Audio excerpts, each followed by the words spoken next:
everybody? Hey. How's it going? How are you doing? Great. Yeah, good. Having a good time? Who here was at the first event today? Yeah. Thanks for coming and learning stuff about the Art Summit. This is good. I wanted to start off by showing you a picture of a pretty cool guy. This is from 2005. I was the drummer in a band called Discombobulated. I have some arrows here. This will help me guide the presentation. Pretty sweet. 2005, I was the drummer in a band called Discombobulated. I had a lot of hair. We weren't very good at coming up, as you see in the bottom right corner, we weren't very good at coming up with website names, but we were pretty good at putting on a show. This is my first show with that group, so we had a pretty good following down. This is a venue called The Garage down in Burnsville, and we packed the place pretty good, and we had a lot of fun time. But there's one show that stands out in particular that gave me a lesson that I use at every single performance I've done since then. And I would like to tell you what that lesson is. So we were on our way to this show. I didn't have any drumsticks. I was fresh out. So I went to Guitar Center. You can't play drums without drumsticks. So I went to Guitar Center and I said, give me the most amount of drumsticks you got for the least amount of dollars. Because I was in a hurry and I wanted to be covered for future performances and whatnot. At Guitar Center, they have this big brick. This is 24 sticks for $12. Right? For those of you who are not drummers, a good pair of sticks, just 2 sticks, is $7. All right? Around that. Right? So 24 for 12, that's a steal of a deal. Yeah. I'm like, this is pretty good, right? The reason why they're so cheap is because they're factory rejects. So maybe not the best sticks in the world, but I knew, there's no way that I'm going to get through 24 sticks in a 30-minute set. Should have bought 2 bricks. First song, I probably went through 2 sticks. Oh no. So it was quite the night. I did my best to keep swinging my arms and putting my energy into it, but left and right, snap, snap, snap. And I was missing fills, I was getting off beat because I had to constantly pick up new sticks. Luckily I had enough. I honestly think I had maybe 3 at the end of the show. It was a lot of sticks. I don't know the exact number, but it was a lot of sticks. So I got off stage saying, I'm never gonna buy these piece of crap sticks ever again, right? And then this little kid comes up to me. It was an all-ages venue. He's probably 12, 13 years old. And he looked at me with stars in his eyes. It was his first time seeing our show, and he was just enthralled. And he's, dude, you were awesome up there. You were swinging your arms, and there were shards flying everywhere. And I'm like, I'm going to buy these sticks more often. It's part of the show. What I forgot is that we put all of our energy into the performance regardless of the things that go wrong during the show. And it's not the talent, it's not the experience, it's the presentation that wins over the crowd. So this kid, his first time seeing us, and he's just enamored. He got inspired to play drums himself, and look at him today. All joking aside, what I forgot is that we put all of our energy into the show. So what did I learn? I said it already. It's not the talent. It's not the experience. It is the presentation. This is a band that I'm sure all of you have heard of at some point. They can't sell a record to save their lives, but they can sell merchandise and they can sell tickets because they put on a spectacle. This is me last month at the same venue, The Garage. I'm now in a place where I can play to a room of 100 people and get every single one of them singing along to a song that they've never heard before. Right? And it's not something that you can't do yourself. It's just something you have to commit yourself to. You have to remember that the audience is part of the show. A few things about me. My name is Bryce Kalal. There is a silent L. And here are some of the things that I know how to do. These are things that I've been paid for. I've done a lot of performing in a lot of different types of stages. I think I'm a pretty cool guy because of it.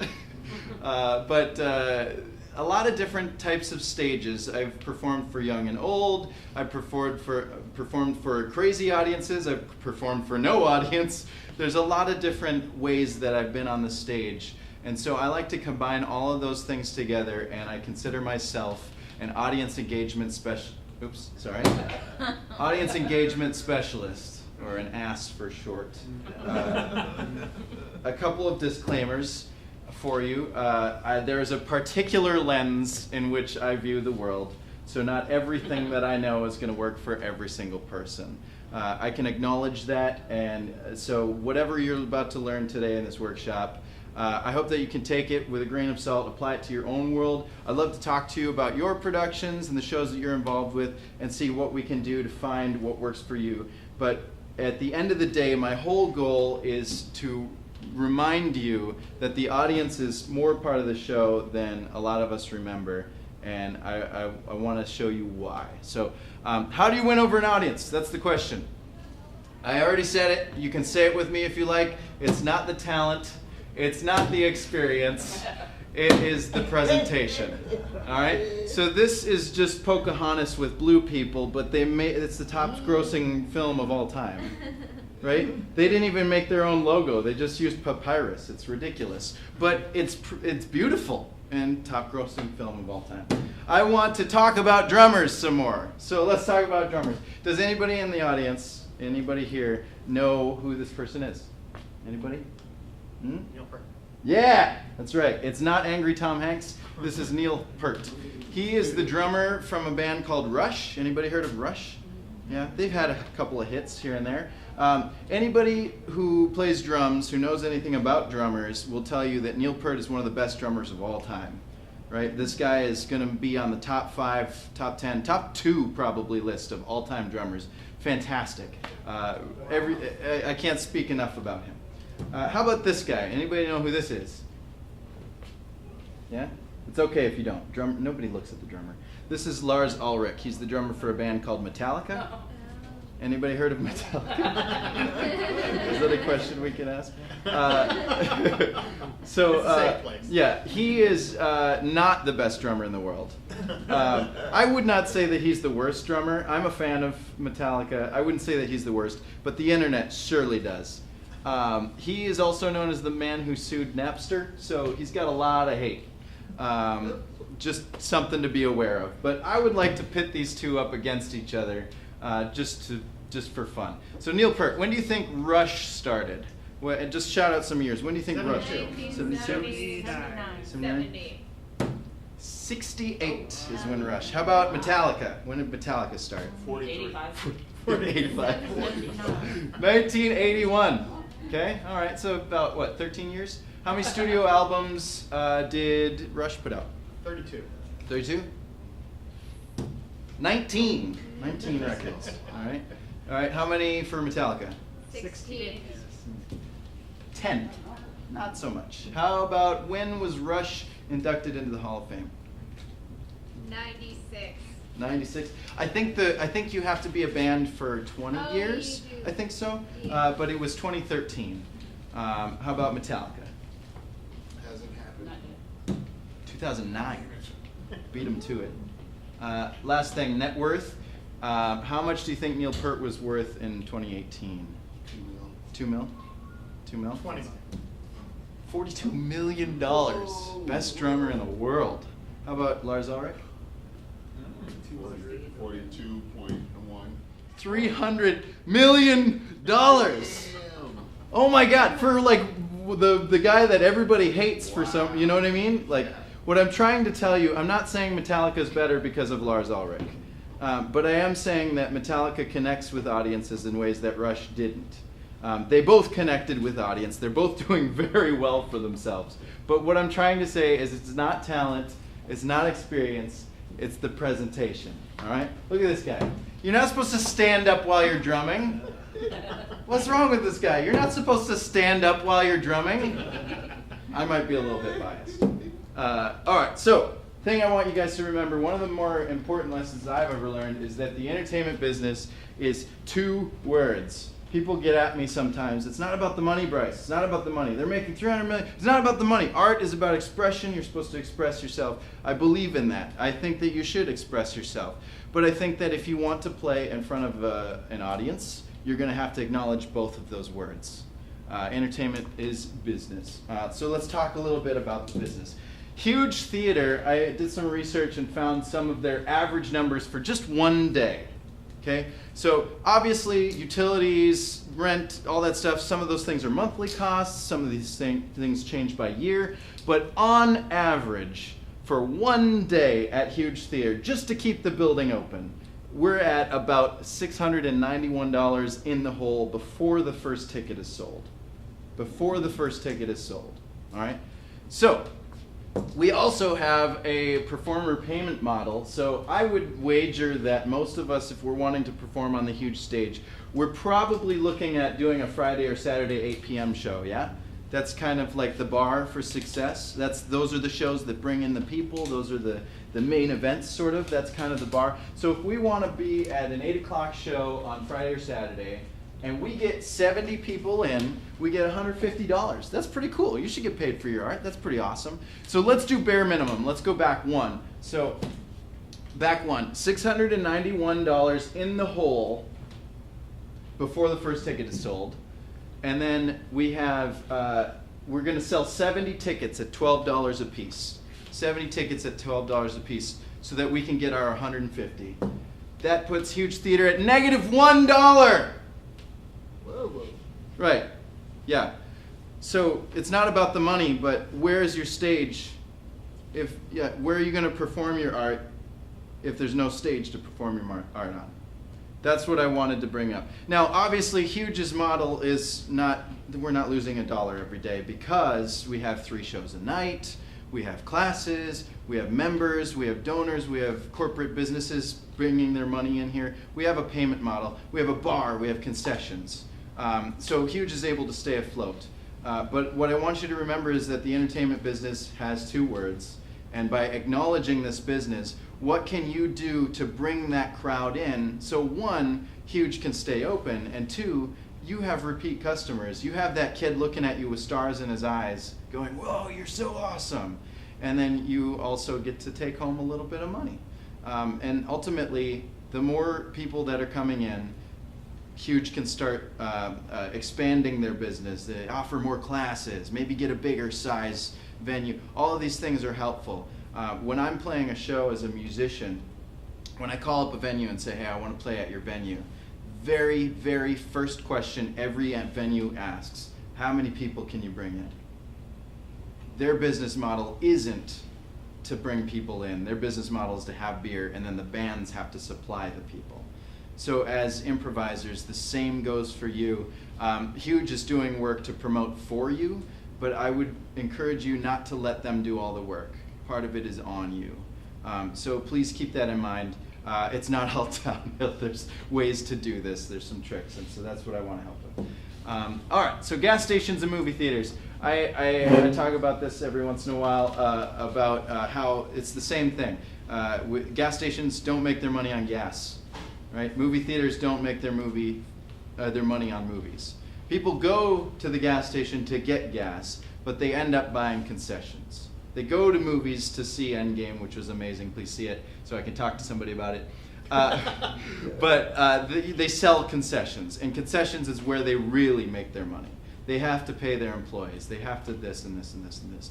So right now, where we're at, I consider your improv to be the concession, right? People are going to go see your show. I want people to see your show for one reason, and they're going to get improv as part of it. But there's so much more than just improv. Your show can be a whole world of other things. So I have a 10-step program. These are my steps that I've kind of named for presenting the great show. We're going to go through all of these real quick here in the presentation, and then we'll get up and we'll just try to work at some of them. Does that sound good? Yeah? Cool. All right. So first up, step 1, define the why. There isn't much more to this than what it says, but define the why. I want to know your elevator pitch. I want to know why people come to see your show. Hey, I'm playing a show. Why should I see it? Because we're funny? I don't know. Like maybe, but you can't guarantee that if it's improv, right? Why should they see your show? What are you bringing to the audience that's unique to your production? And not every production has to be some grandiose, like the thing that you can bring can honestly be heartfelt scenes, period, right? It can honestly be, we are this person, what are these people? You can have a short why, but defining that why early from the very beginning, that can help you build your production based upon that why. Does that make sense? Yeah? Practice for reels. All right? There's a lot of people who don't quite get this yet, and I have a few more notes on this. There is a difference between jam and rehearsal.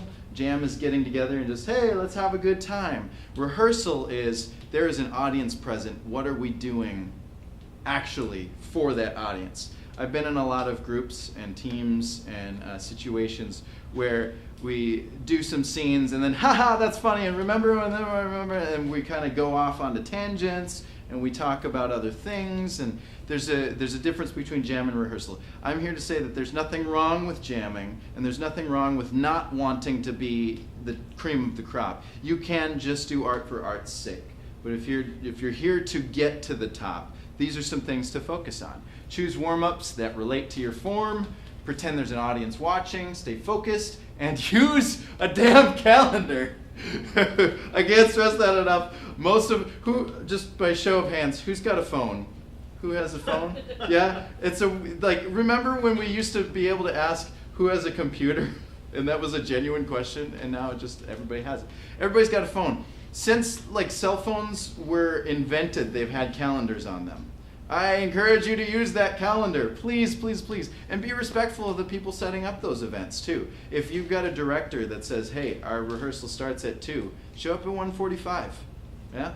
Because the more you can focus that rehearsal on your show, the more your show can become this beautiful piece of art. So that's that. Step 3, promote. Not enough people remember this one.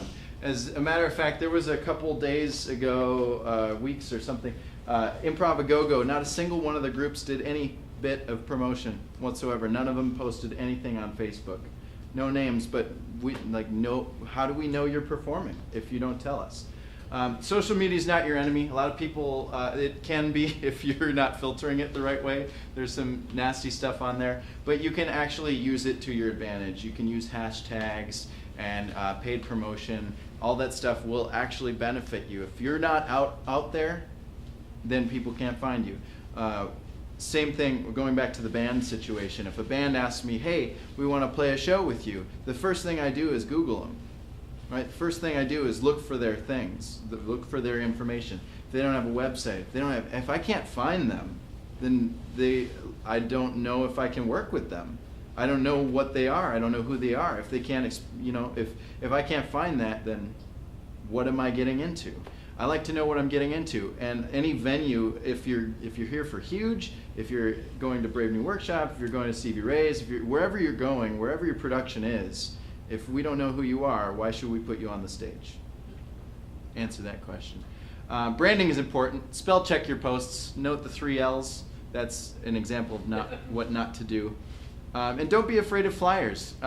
There's actually, I was going to reference someone who's here today, but there is someone in the crowd today who posts flyers in 200 locations every month, right, Philip? I'm calling you out. It's amazing. It's spectacular. But people go to those places, they see those flyers, and if you've got your branding down packed, another one, Blackout's branding is there's just something about the way that those letters and the colors work for you guys that when you see that, you don't even have to read it anymore. You know what it is because you've seen the colors, you've seen the combination, the shape itself speaks for itself. So yeah, it's true. But that's what I'm talking about with branding. That's what I'm talking about with branding. If you find your brand and you establish it, no matter where you put it, it becomes that thing where once you do it more and more and more, people just recognize it. Yeah? Yeah, and just to add to this, with especially with the social media, I see so many posts that are come see Hamster Wheel tonight at 8 p.m., and that's all it is. Mm-hmm.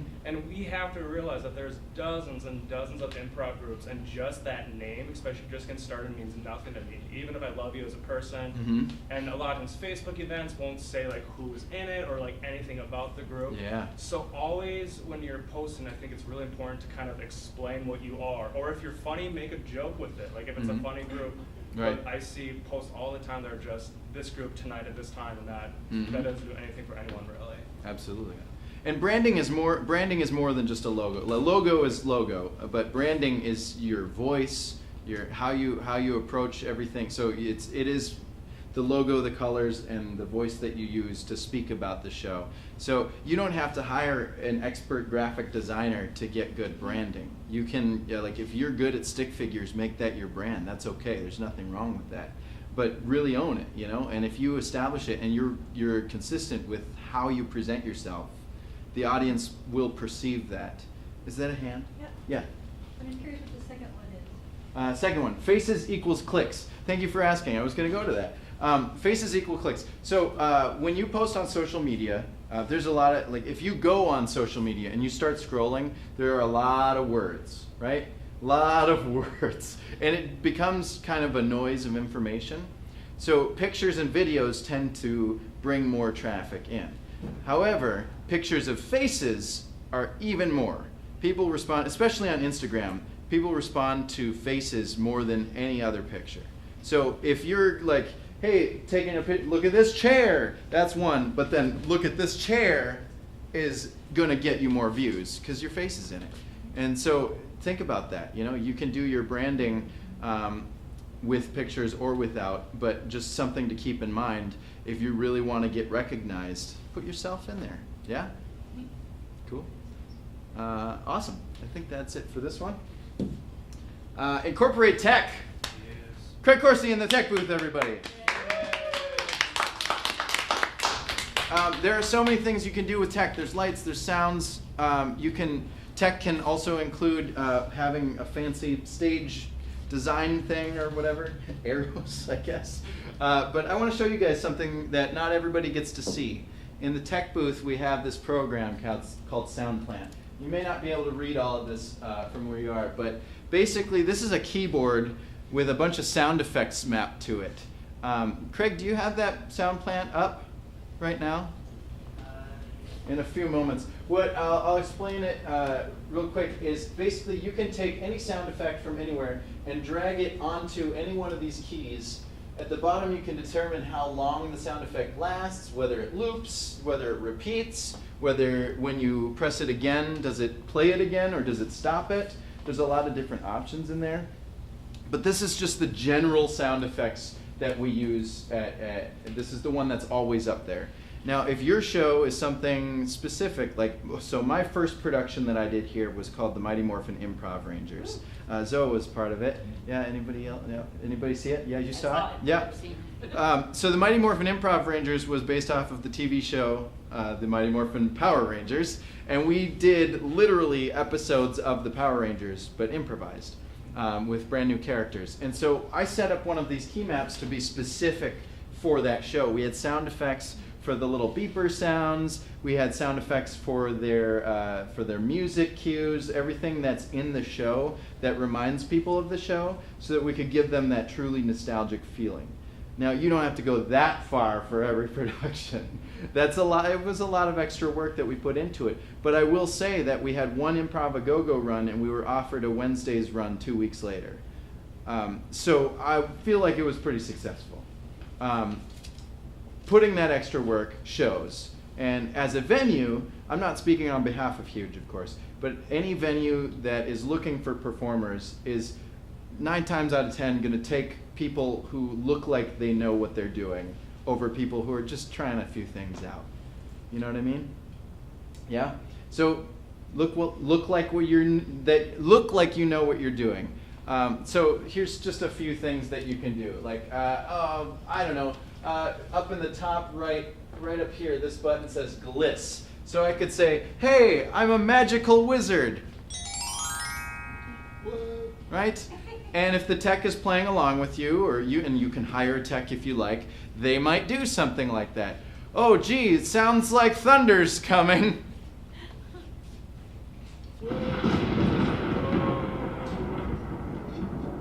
Right? Having a general knowledge of what tech is available can actually help you put on a better show. I do tech for The Mess every Saturday, so stay later tonight if you'd like to see that in action. But they have a pretty good idea of this sort of thing, and it becomes part of the show. And there have been audiences leaving going, there's no way that could have been improvised because they had all these sound cues ready. Well, they didn't have their sound cues ready. They just know how to cue them up. And it's different from, I'm magical, right? There's no way Craig is going to get to that sound in time. But if you can cue it up, I'm a magical fairy. Look at this thing I made out of thin air. Now he has time to perceive what I'm throwing at him, and he can use it in the tech booth. Does that make sense? Yeah. I'm going to press play on this song. Oh, it doesn't work. But if you say the song and you give some time and you put it in the player and then you press play, the song will come up. Does that make sense? Also volume. Yeah, volume. So they can hear. Yeah, oh God. There was one mess where, this was years ago, where they were, Eric Noble said he was going to put on some Toad the Wet Sprocket. And this is a band that I had not heard of. and from the tech booth, I heard Toe the West Rocket. And I'll tell you, there's not a lot of Google results for Toe the West Rocket music. So he said, I'm going to put on Toe the West Rocket, Toad the Wet Sprocket. But he didn't clarify, and I'm like looking, and there was search results about towing a rocket from one side of the country to the other side. So please enunciate as well. Enunciate is part of incorporating tech. It's very important. Very important. Dress to impress. I can't stress this one enough. There's not much to say other than the more you look like a team, the more people will perceive you as a team. If you're wearing, yes, right? If you are just wearing street clothes, you're no different than the audience. So, you're just a guy, you're just a gal, you're just a person that exists and is on the stage. But the more you put into actually, hey, what is our color scheme? What is our dress code? That matters. It's something people can perceive. It's just like you wouldn't go to an interview wearing a Metallica t-shirt. I might, but that's why I don't have that job. And even the Guardians of the Galaxy, look at this. They're on their way to their major battle, and they took the time to dress up alike. They all have the same reddish leather, but they're all unique in their own way. So you don't have to just all be wearing suits. You can find what works for your group, but dress to impress. Yeah? Cool. Step 6, extend the stage. Can somebody show me where this stage ends, please? I can't see. Just anybody? Can anybody show me where the stage ends? Yeah? A little timid. I'll show you where it ends. Right around there. Okay? Your performance begins the moment you're anywhere near the theater. As a matter of fact, your performance really begins here. But as a performer, this is where you should be able to turn on and off performer mode, right? Go about, live your life all week long, but the day of your performance, on your way to the performance, whether you're walking, driving, biking, taking the bus, anybody that sees you could potentially be in the seats watching you, right? And if you give them a bad experience on the way, they're going to be in the audience the moment you come on stage. That person, not a pretty cool guy, right? So, extend that stage. It's everywhere. It's the audience experience begins the moment they walk in the door. The front of house person that greets them. It's the house manager that guides them to their seat. It's the line for the bathroom. It's their experience starts the moment they park, actually. And so you acknowledging that experience that they have, you can change their perception of you by giving them a better experience along the way. So if you're greeting them as you come in, if you're greeting them after the show, you can make sure that they leave better than they came in. Make sense? Yeah. Here's a hand. Yeah. I just happened to start reading reviews yesterday of HUGE. I Yeah. can't remember where I was that happened. Oh, I think I was just Googling HUGE to find something. And I was amazed how many of the reviews included comments about the front house and the bar people and just the people that greet people. Like the people that was in their reviews as much as stuff about the shows. Yeah. Like, this is a friendly place, this is a cool place, they're so helpful, they're so friendly. Yeah. They're so friendly. Yeah, it matters. It matters a lot. And HUGE is doing a lot of that all without you, but even more than that, we'll get into the front of house a little bit later, but how you interact with the staff matters as well. Because again, if you're looking to play a show if I'm starting a venue and you say, hey, I want to play a show there, and you've treated me with disrespect, why should I put you on my stage? You know? So just be mindful of how you're presenting yourself in the world. It can hurt your reputation, you know? You can lose out on performance opportunities just by being a jerk. So don't be a jerk, yeah? Yeah, little snaps for that. Cool. All right. Next one. Step 7. Finesse your intros and outros. Yes. Oh yes. Yeah. This is my. If there's anything you take away, this is what I want you to take away. This is the serial position curve. This is a psychology thing. We're bringing psychology in here. You don't have to fully understand the full graph. But basically what this is saying is that people remember the first and last things more often than they do anything in the middle. This is the reason why when you see a major rock band, they're going to come out with a song that's really familiar. They're going to hit you hard with their big hit right away. And then they're going to play their slow ballad in the middle.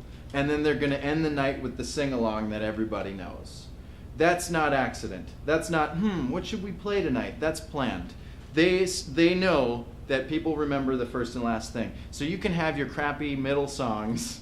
Everything can go south in the middle of your in the middle of your show. But if the beginning and ending are pristine and cleaned up, they will remember a positive experience. More likely, right? Don't do bad stuff. Try your best to be the best you can.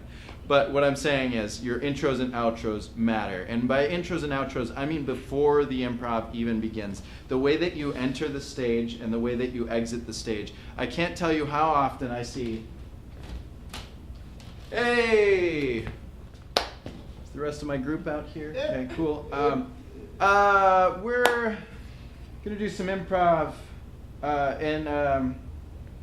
What's a plant? You know, like you've just shown me that you don't care about your show. You don't have any sort of preparedness at all. You look like you're improvising the whole production.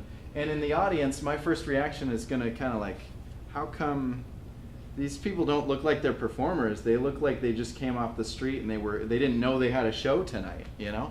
So the intros and outros matter. This little bump in the middle, the von Restorff effect, that is basically saying if you see red, green, red, the green is going to stand out because you've had a pattern that's been established. So essentially in an improv set, your primacy, your recency, those are your intros, your outros, and the little bump in the moment in the middle is that really, really funny, amazing, sad, whatever that moment is that stands out in the middle of your set. That's what that is. Not every group has that middle bump, but you can get there with a few tricks. Yeah, cool. Step 8, encourage participation. Now, I'm not saying that every show needs to have the audience participation in the classic sense. There's a few different ways that you can get the crowd to participate.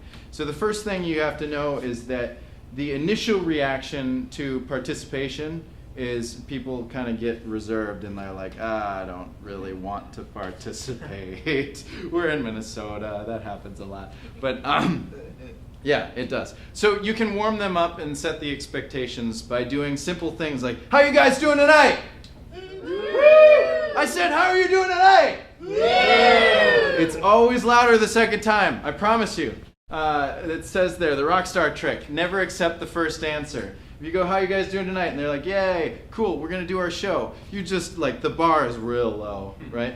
You can set that expectation high. Now, of course, not every show is woo, right? Some shows prefer a little more subdued energy. So if your intro is just somber, being somber as you enter and you kind of, hey, everybody, this is peaceful. That works for your show. That's what you need to do. But what I'm saying is set up the expectation from the beginning. Anytime the audience makes a sound, that's interaction. That's what I'm talking about. Audience participation is them making sounds.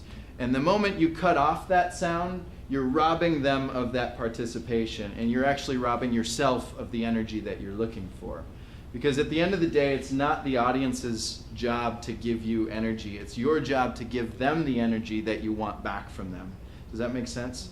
there's a lot of people who go up on stage who go, oh, they get off stage and man, the crowd was really dumb. They're like they were really dead out there tonight, and I just can't. Like, well, what were you doing to get them to be part of the, like, how come they were dead? Were you trying to get, like, what exactly was it? There are things that you can do to encourage them to participate, including the rock star trick.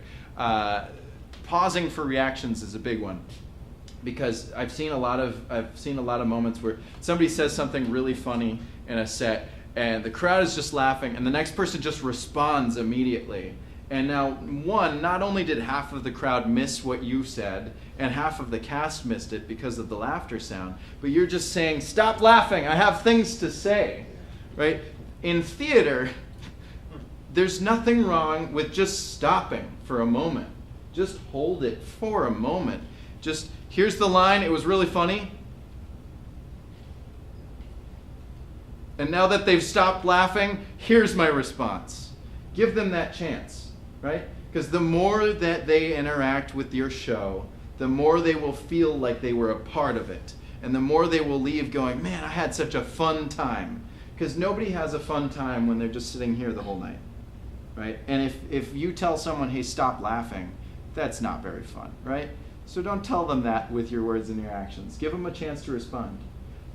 Cool. And to add to that too, that also goes with clapping.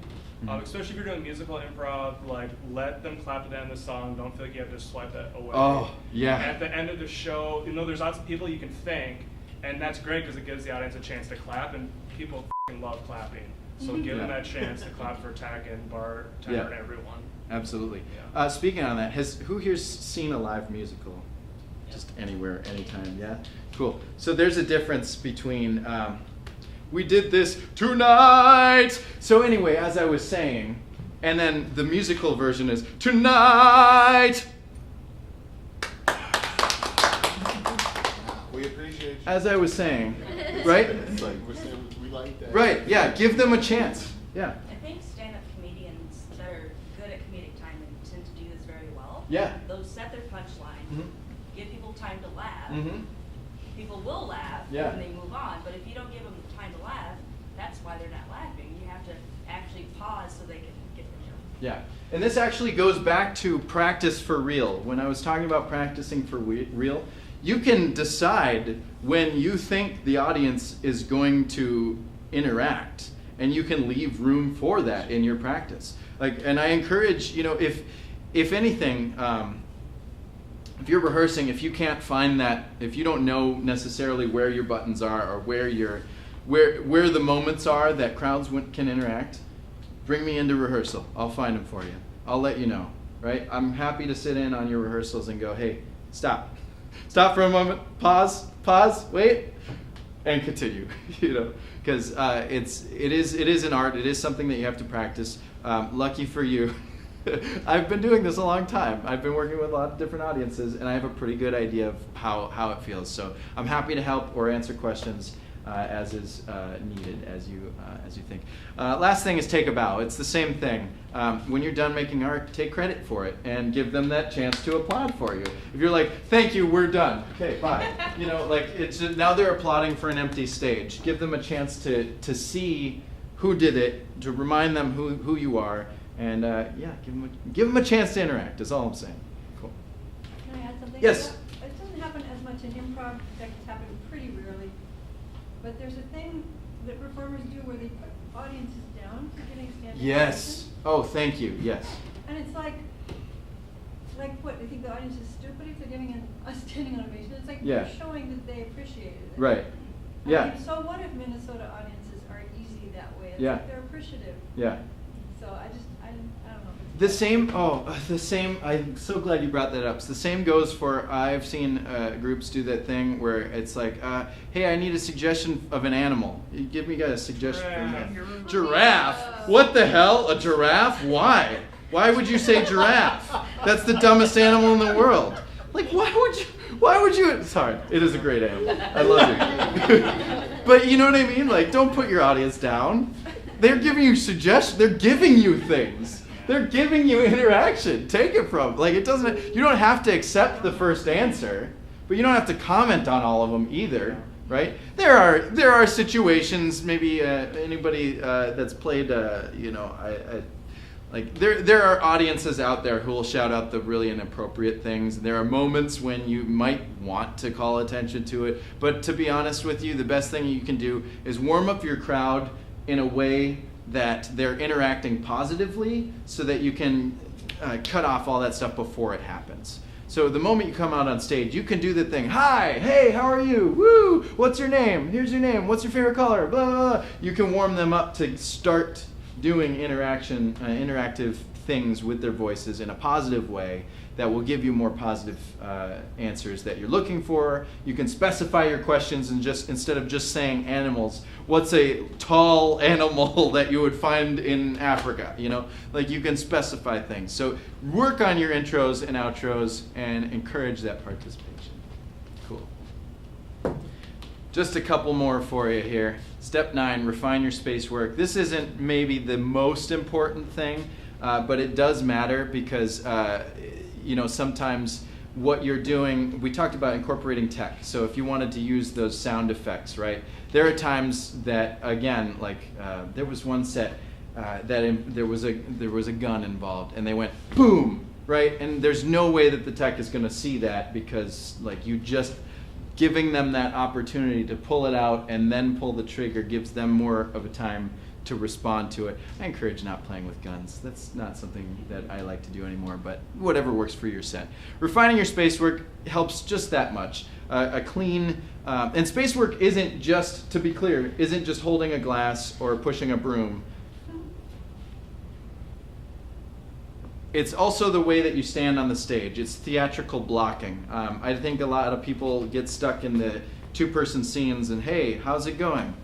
Pretty good. How are you? We're just going to stand here for 25 minutes and put on a really expert, show. It's okay. You can. There are groups like the Mustache Rangers who can do a whole show just sitting. Right? There are shows that can do it completely in the dark. That's fine. That works for them, and it might work for you. But I encourage you to work on it a little bit. If you find yourself drinking a glass of water and then talking immediately without swallowing, maybe try drinking some water sometime and see what it actually looks like. Pick up an actual glass and see what. I keep picking up these glasses and forgetting to set them down. But something to work on. All right. And last thing, always seek improvement. I think. Yeah, if there's anything that you take from this workshop, if you heard all of this and it was like, Bryce, blah, blah, blah, blah, blah, nonsense, this is the one I want everybody to remember. You're not perfect, none of us are, and we never will be, and I hope that continues, that we continue not being perfect, and that we keep going forward towards being better people, because the more you seek improvement, the better you become, yeah? And if you seek improvement, maybe someday you can become a pretty cool guy. Whoa. How did you Okay. All right. Woo! Magical wizard. Magical wizard. You were here. Right? All right. Cool. Hey, do you guys want to do some stuff? Can I add something on to the last one? Or just something that I've thought a lot about is that this is a very positive space, but I think the downfall of that is for a lot of shows, I think only positive feedback kind of bubbles out. Yes. So if you want real feedback, you have to ask for it. Yeah. Maybe that's a friend or another improviser that's in the show that night. For some shows I'll set up like a Google form and like have it on that Facebook event for audiences to leave anonymous feedback. But that's kind of the tough thing is that only positive feedback kind of bubbles back. Yeah. So if you want real feedback, you kind of have to seek it out. Absolutely. And part of that always seek improvement too is, there are so many coaches and even people who don't know that they're coaches. There's some people, like if you, don't be afraid to reach out to someone you look up to because you never know what they're willing to do for you. There's this community is just rich and filled with so many wonderful, wonderful human beings. When I started hosting Space Jams, I knew a handful of people, but I still felt like I was kind of a nobody. And it's not until you start going, hey, will you do this thing? And hearing people go, yeah, I'd love to do that thing. And then you go, oh yeah. There's not this weird divide between, newbie and superstar. Everybody wants to help each other out, or at least most of them do. So if you really look up to someone, from a show that you were watching that you're thinking, oh man, it'd be so cool to work with them, don't be afraid to ask. It's not intrusive to send an email or a Facebook message. They can choose to ignore it if they don't want to talk to you. They can choose to respond positively or negatively, or they can just say no. But be willing to accept whatever their answer, but also know that it's not a bad thing to reach out, and it's not showing any sign of weakness. It's not showing any sort of by reaching out, you're showing that you want to get better. And in my opinion, anybody that wants to get better is a pretty cool guy in my book, right? And Yeah, you yeah. compensate them for their time. Yes. Yeah, Please so, compensate them for the I time. mean, but I'm just saying you don't have to just ask them Mhm. to do something out of the kindness of their heart or whatever. You can go, hey, we'd like to hire you to come see our session or whatever. Just come over to a rehearsal. Yeah. Absolutely. Cool. Anybody have any other questions before we get into other stuff? Well, Yeah, bathroom? Yeah. How would you know what your sound booth, what the sounds that are available? Good question. I think the best thing that you can do is get to know your tech. If you're seeking to incorporate sounds into your show, one thing that I can recommend to everybody is try doing tech once. We could always use a hand. There's always a room for people to help with the tech. There's same thing for asking people to coach your session. You can always ask to, hey, can I shadow you in the tech booth and see what kind of options there are. So part of it is just getting to know the tech. When you arrive at when you come to the venue, get to know the staff and talk to this tech and what kind of things you're looking for. You would want to tell them that, but then also, I don't know, I guess for HUGE, you can ask anybody. We have a lot of different sound. We have like every sound effect in there somewhere. Whether it's on that map or not, it's on the hard drive somewhere, so we have a lot of sounds. But I would encourage you not to expect it, if that makes sense. If you want specific sounds to be a part of your show, then you should hire a tech and work with them so that they can build something for your production. But if you just want to have fun and you're hoping that every once in a while there's a splash sound effect or whatever, you can talk to the tech ahead of time and say, hey, we're looking to play and we're wondering if you have any sound effects, if you'd like to play along. Some techs prefer to just sit back and just have the lights up and that's all it is. But other techs like to get more involved and have crazy, lighting situations. One of my favorite things to do is echoes. There's a microphone hanging right above the stage here, and that microphone is tied into the camera, which we record every show that goes on the stage, so people can watch their shows after the fact. And this microphone can be fed to an echo on the board. And so if we're in a cave underground and we want to do hello, you can get like that echoey sound, and it's a lot of fun. That's one of my favorite things to do. But not every tech knows how to do that. So getting to know your tech is probably the best way to go. Does that answer the question? You mentioned some, but I'm curious to hear what are other specific things that you get frustrated with that you see in intros and outros? Ooh. Yeah, I think that's the. Oh, okay. Yeah, I have one more. Most of it is in the energy that they bring or that they don't bring. We'll be talking about one of them. There's a technique I call the unzipper merge, and I'm gonna make all of you do it. So that's what we'll get into later. But the energy that they bring. But then another thing, a lot of groups don't have an intro song, or they don't have an actual. How do you come out onto the stage? Does somebody announce you? Do you come through the audience? Do you come through the back? Do you have a rockin' song? Do you have a sad song? Are you a pretty cool guy? Yeah. But there were a lot of so I only tech for the mess now. I've been pulling back on the amount of tech that I do because I wanted to focus more on performing, and I also house manage. But in the years of doing tech, whenever I do an Improv a Go-Go or a HUGE Wednesdays run, I always go up to the groups and I say, okay, hey, I'm your tech. What kind of tech do you want? Do you want a lot of lights and stuff, or do you want me to hold back? I always give it up to the group, because in my opinion, the tech's job is to support what the group is bringing.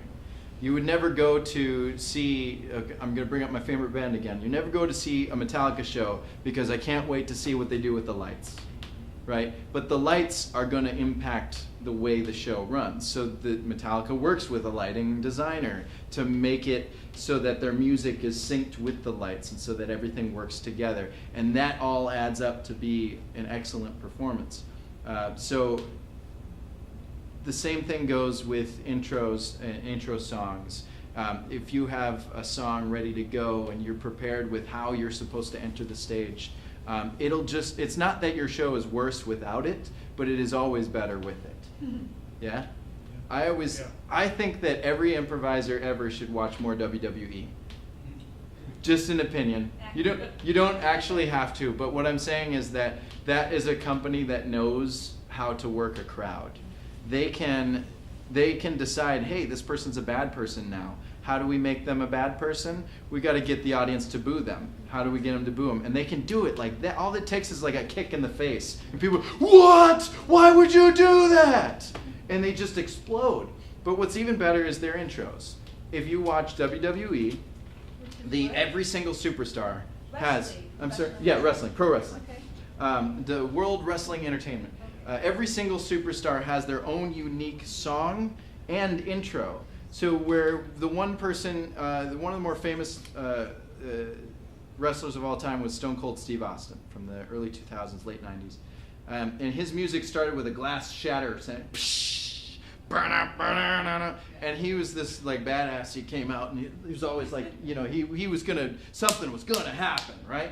And so if there's a match going on and you hear a glass shatter, everybody goes, oh no, he's here, oh my God, right? And it matters because you start associating. All you have to do is do it, like you set up if you do it once, hey, there's just a guy that has a glass sound. If you do it a second time, hey, he did that same thing again. The third time is the pattern, and from then on, now I'm associating glass with Stone Cold Steve Austin. And now, if I know his character, I know that something's going down. So associating yourself with a song can actually benefit you.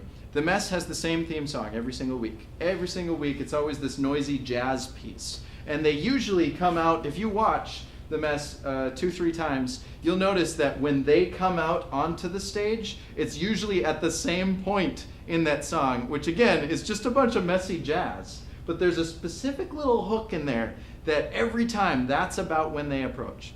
Now they could work on the unzipper merge, but that we're not talking about that. But yes, long answer for a short question. Yes. Yes.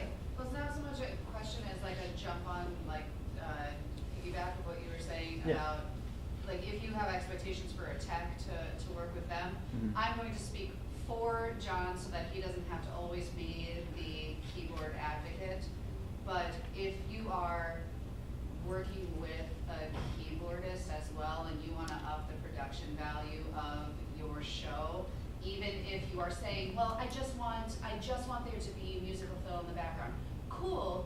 Don't expect that you and the keyboardist are just going to be on the same page because the keyboardist knows how to play and you don't. It's important whether you have the terminology or not to be able to sit with them, give expectations of the feel that you're hoping for the show. Absolutely. Whether it is a musical show or if it's I'm filling the space with sound that is relevant to this genre, or if I'm going to be interacting with him and creating songs on the spot. Regardless, that is such a crucial piece of production that I think that people kind of take for granted because they're like, oh, well, John's here, so he knows what to do. Right. And yes, he does know what to do, but wow, if you all sat down for a few minutes and just went over the expectations of what you want him to bring to the table, the palette of what he has is so much bigger than what you need, and to help him hone it down is great. I'm speaking as if John is the only keyboardist, but he's my only keyboardist, so. But you know what I mean. I think that is something that can amplify the production value a millionfold, and it's very clear when hasn't been spoken Mhm. beforehand.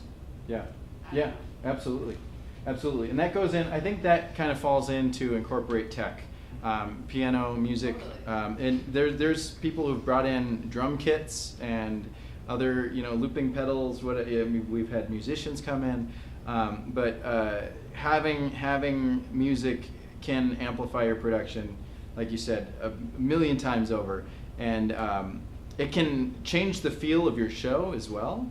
And just as Aaron was saying, if you just, hey, keyboardists, do whatever you want, tech, do whatever you want, you're going to end up with a show where you're like, oh man, that was a weird energy, right? Because you weren't prepared. You didn't know what you were going to get. You were just going to, please don't improvise your show. That's what I'm saying. Please don't improvise your improv show. Does that make sense? Yeah. Quick question. Yeah. If it's okay with John, Yeah. can you and John or whoever has done that sort of conversation, just model what that's like? Because even though I'm pointing towards having a conversation with John, I don't know how to have that conversation with John. About how is like a mock conversation of what to do before a show. Yeah, the music stylings, the tone, and Oh. all that sort of like thing. What's preferred? What's Yeah. verbiage that kind of And makes sense? the first thing I would say to that is I think a lot of times the reason people don't have a conversation with tech or with keyboardists is because they're afraid they don't know the verbiage or the language or whatever. But part of your tech's job, part of your keyboardist's job is to translate like everyday speak or dramatic theater speak into like specific musical things. Right. So don't feel like you have to like research musical terminology and Yeah. style and stuff Yeah. before that conversation can happen. Yeah. You can talk, I mean, the first thing I want to do for any show, script or improvise, is understand like not only the format, but what do you want the audience experience to be, what's the tone, what kind of dramatic beats are there, and then I can start to fill that in. I think a lot of times I get brought on a show and they're like, oh yeah, you can play, you just do your thing, and I'm like, Yeah. whoa, like, what are you? Yeah, yeah. If I don't know, then I can kind of like, I can figure it out. I've been doing it for a while, but it's going to be more vague and it's not going to push me or anything. Mm-hmm. Yeah. Would John be open to ideas too? I mean, from your perspective to a director or a group? I mean, I would assume, sometimes I would be looking for ideas. Sure, and, yeah. And want to be open to that too, right? Yeah, and hopefully though that's not just the first thing, like, oh, I don't know, I want music, what do like, hopefully Right. at least come with like, this is what I want my show to be, or I had this feeling for music, or I saw this show and they did something with the transitions like this, and then that could come in. And obviously, yeah, I'm open to giving ideas myself as needed. What I would encourage is that when you're on the stage and there are people in the audience, that's not the time to try something new, right? If you showed up, if you showed up that night and you have never worked with a tech or a musician before, what are you doing? Don't incorporate them into your show. You don't have to. Just because someone is here doesn't mean you have to use their skill set. And vice versa, I guess it works the same. But if you're really thinking, hey, music would really help my performance, bring them to a rehearsal and see what they can do, right? Yeah. Talk to them in advance. The more that the show doesn't begin at 8 o'clock on the Friday when you're about to go on stage, right? You're supposed to get here an hour beforehand. That gives you plenty of time to meet the tech, meet the house manager, meet the musician. But hopefully, ideally, you know them already, right? If tech is going to be part of your show, if music's going to be part of your show, do it in advance. And do it from the first rehearsal. Like if you've decided this is the show that I want, don't wait till dress rehearsal, right? There's no theater. If you go to the Guthrie, they didn't build that set after they did the blocking, right? They did all the blocking because of the set, or with the set, in tandem with. Yes? So I would make a little, what do you call it, a caveat to that? Yeah. There's times you get here and the people, the house manager will say, hey, we have this musician here Yeah. today. And every time that we've accepted that, even though our group has never been with it, it's made the show so much better. Oh, yeah. So I wouldn't turn down. I strongly, yes. Music is always helpful. And for then sure. you'll figure out how much better it is with music. Yeah, absolutely. Yeah, I agree with that. And that's underscoring. It's I mean, not, if it's like a Wednesday or Improv Go-Go or something, it's a mixed bag. Maybe you won't have a chance with a keyboardist before. The ideal situation is what Bryce is saying. Yeah. I feel like I'm never invited to rehearsals, and I want to be. But even so, if you are brought in and there's a keyboardist and tech, just make sure you have that conversation with them beforehand. And it's okay too to say we love some music, but maybe only 20% of the time. I think people are afraid of music because they don't want it to overpower, and you can like let that be clear to them. I mean, hopefully I or any keyboardist never does that, but you can be clear that you want minimum involvement, and that's okay too. Mm-hmm. And one more thing I want to add on top of that before I forget is that more than just tech and music, please, can't stress this enough, please introduce yourself to the front of house person. That's one other thing I've noticed as house manager, I used to do front of house myself, is the people who come in the front door and,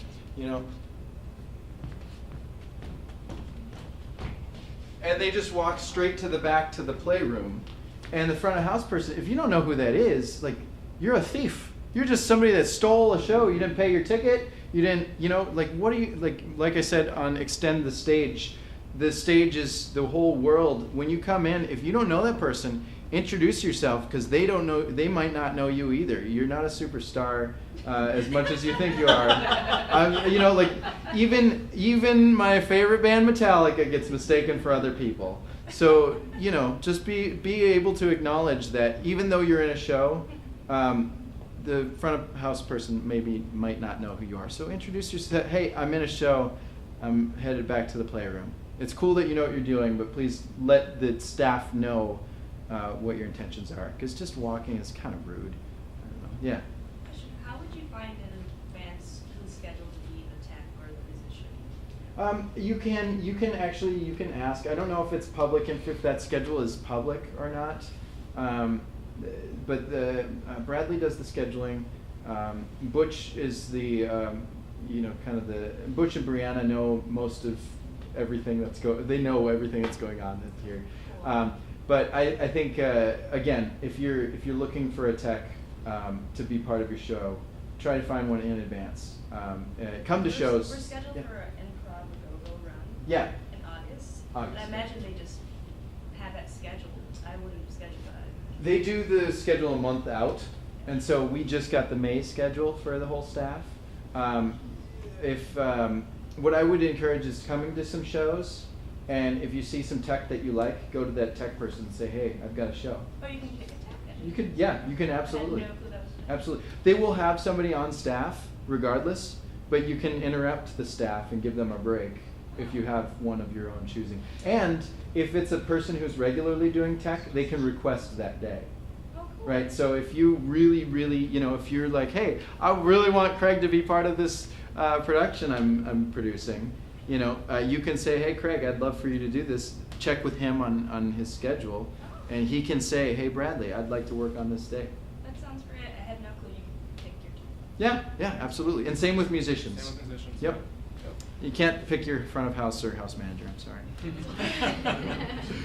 sure they'll be fabulous whoever they Yeah. But if you do it individually, you need to compensate those people, right? Mhm. Whereas, you're hiring them. yeah. Whereas HUGE is staffing. Yeah, so Be aware of that. in the instance of an Improv a Go-Go, if Craig was doing tech for the night, he's on the clock for 4 acts. But if you bring in your own tech, they're not getting paid by HUGE, but Craig would still be paid for that 25-minute set. I will say it is different, at least for Wednesdays with keyboardists, that if you bring in a keyboardist, and that keyboardist have an agreement with HUGE that they stick around for that whole Wednesday, but they get paid by HUGE as opposed by the group. That's typically how it works. Mm-hmm. Same with Sunday, I think.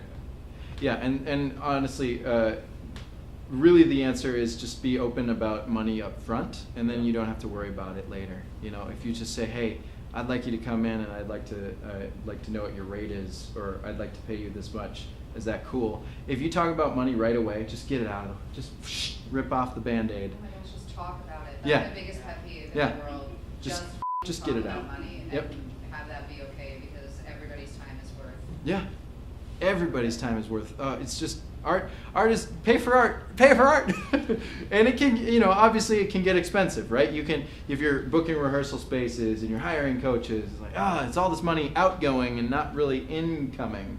And so what my goal is for all of you is to learn how to bring an income in by putting on bigger productions and better productions that people go, oh, I want to see that more often. And there are so many ways. I mean, I don't know every single way, but there are ways to have other sources of revenue to kind of fuel your art. But really, just don't be afraid to ask. Yeah? Cool. Any other questions before we do some stuff?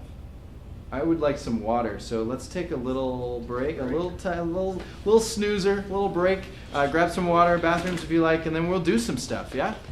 Cool. Participate. Yeah.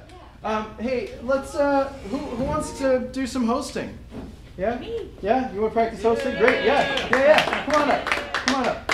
And then we need. How many people would you like in your group? 3. 3 people? 3 more? Let's do 4 total, just for kicks. Yeah, 4 people on stage. All right, great. Thank you. Who else is brave? Come on. I know You know what? there's some Yeah. brave Just people out everybody there. that stood up. Come on up. We'll just make it a big group. All You right. do it. Before and after, Yeah. can we do the Sure. bad? Yeah.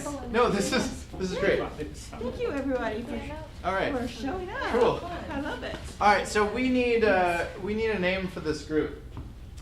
Banana Fire. Banana Fire. Banana Fire. Banana Fire is the name of your group. What do you guys feel Banana Fire does? What's an elevator pitch for what makes Banana Fire unique? We're going to flip expectations on their head. There we go. Flip expectations on their head.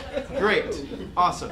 So your job is to communicate that with the audience. And you can say literally that, right? Yes. But what kind of suggestion is Banana Fire looking for? The unique and unusual. Unique and unusual? Is there, okay. Oh, hold on, before you go back. Let's talk it through. It's all good. I'm So- still here. We're going to do 2 things in this at once. First, I just want to see what happens on its. Yeah, let's do this is the control. We're going to do the control, and then we'll make it new. Cool. So everybody back to the ramp, and then Banana Fire, right? Is going to come out. Yeah. All right. And then let's just get sounds of applause and wooing and yeehaws or whatever sounds you can make from the crowd to bring them up. Come on up, Craig. Let's join the party. All right. Are you guys ready? 5 seconds. 5 seconds. 4, 3, 2, 1. All right. Round of applause. Come on.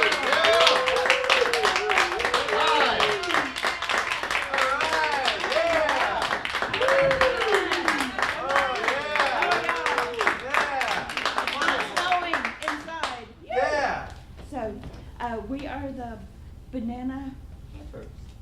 The what? We are hot and spicy, yeah. But we're here to just kind of set expectations on their head. We're going to do something unique that you may not have ever seen before. So, our suggestion that we'd like to get from you all is, what is the most unique experience you've ever had at an improv show? I'm looking. Think about it. You can think about it. My ex was sitting in the front row during my show. Oh, that's Oh. fun. And he paid to get in, apparently.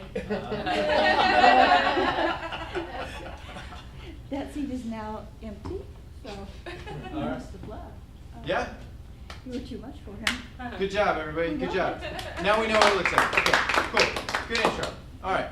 Now, I want to show you guys the zipper merge, the unzipper merge.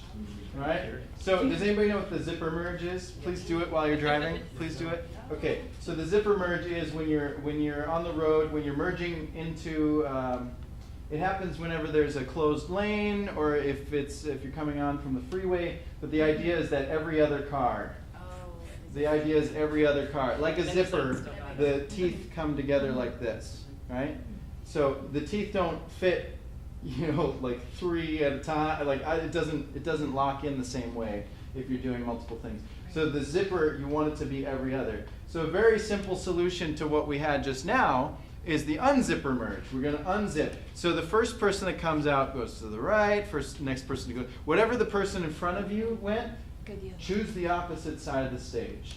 and it's super dumb. Nobody in the audience is going to, that didn't unzip. Nobody's going to pick that out. But you'll have a balanced stage picture with an even amount of people. I've seen a lot of Space Jams where there's like 5 people on this side and 2 over here, and I'll tell you there's a lot more room on this side. And there's not on this side. So just a nice balanced unzip. But then what I want more than anything else is if you're the host, come out last. All right? You're the last person to come out. Because when you come out first, now you have the, all right, everybody, wait for the rest of your group, wait for the rest of your group, okay, now we can talk to you. Does that make sense? Yeah. If you're last, you don't have to wait for anybody. Flip of a switch, and it's done. Better. And then the other thing is on you 5, yep, numbers, I watched you the most because you were moving a lot. Yes. So mind your, not that that's detracting from the performance, but you were very still. It totally is, though. Right? Basically, I'm pretty still. Yeah. Again, no audience member, but the sideline was moving too much. Nobody's going to do that. However, people, wow, they were really like, they were clean and everything was polished. They'll always talk more about that than what you're not doing. So what I'd like you to do is also acknowledge what you're doing on the side. And as a host, you can incorporate the people in your team if you want to. If that's part of your show, it doesn't have to be. But for this, what was it? The Banana Fires. I'm going to remember it, I promise. Banana Fires. The idea is to flip expectations on their head. Right, so what can we do with this intro? Let's do it with let's do the unzipper merge. Let's try it again. Everybody to the back, unzipper merge, and we'll start again. Mind your sideline behavior, and let's see what happens.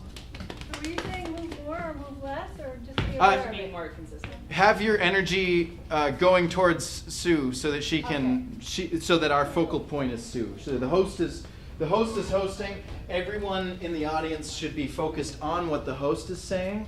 And so if your eyes are darting over to the other people, that's where the energy is going to go. All right, you ready? Here we go. Woo! Woo! Yeah! Hey!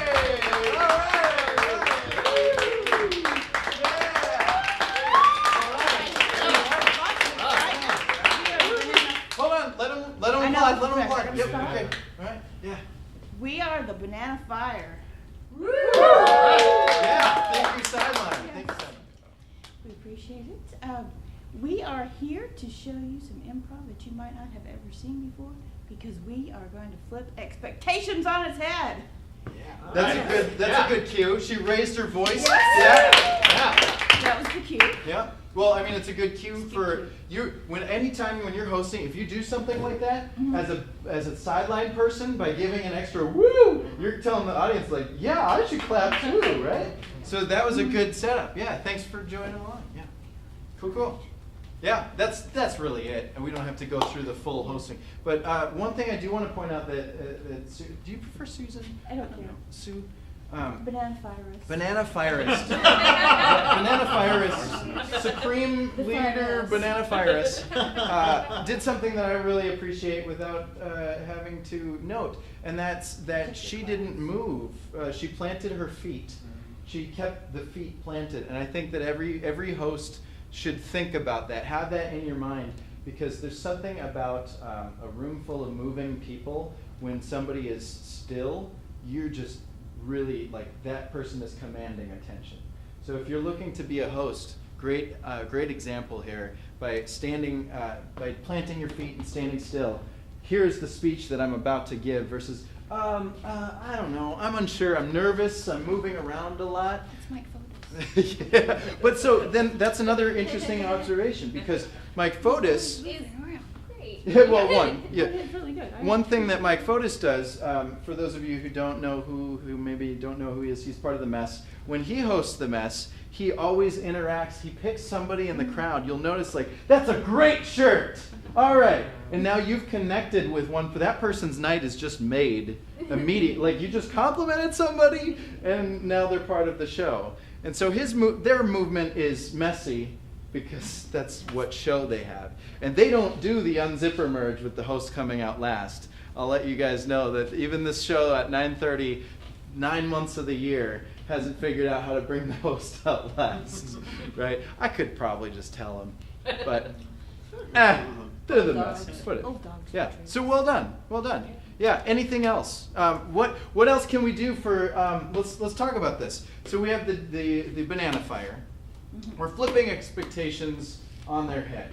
So I think my expectation for every improv group is that they unzipper merge and there's a host, right? What can we do to flub this up? Let's workshop this a little bit. Let's break the expectations. Yeah. One of us in the group could sit in the front row, like the suggestion that Jennifer gave about having our X in the front row. Like maybe someone could sit in the front row and be the X or something. For your intro. Okay. I mean, not for the next scene. Yeah. Okay. How can we make this intro something unique to this group? Because right now, we made it even better, but now we're at the level of most improv groups, right? So how do we bring it up to that next? Sorry. Bring me a banana. Bring me a banana. You could all be you could eat bananas. I don't know. Whatever. But okay? So we don't have bananas here. What can we do? Or come from We're the back. improv. I'll try and light bananas. Yeah, bananas could be a prop. They could be a prop. They can But- come from the back. Yep.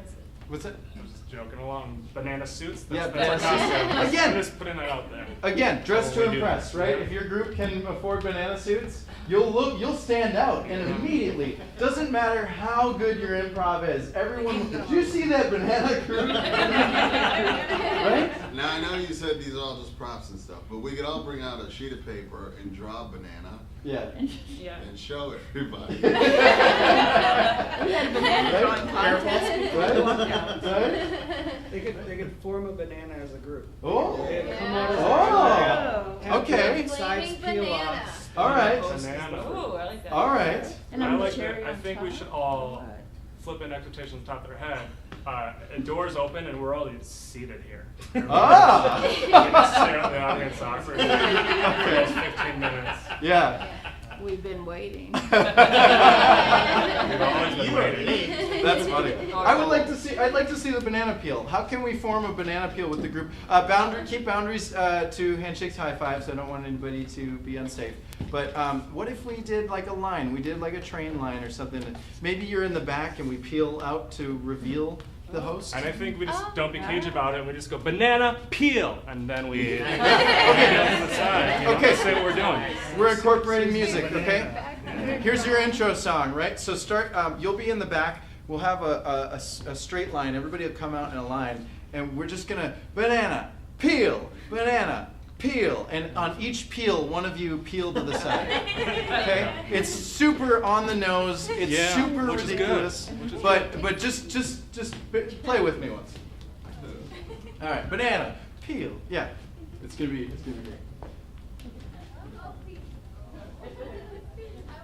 First person, are you going right or left?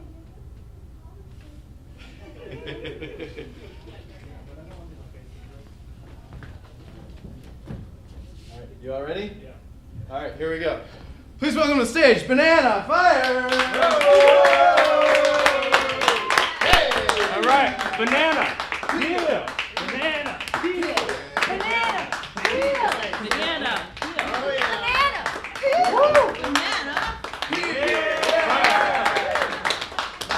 Nice. Okay. All right. How are we feeling, audience? Love it. Yeah, that's good. All right. Okay. Let's try this again. We're not going to applaud. We're not going to applaud. I just want to hear what happens. Like nobody introduced you, and you're all together saying it together in a chant, like everybody at the same time. Banana, peel, banana, all together as a group.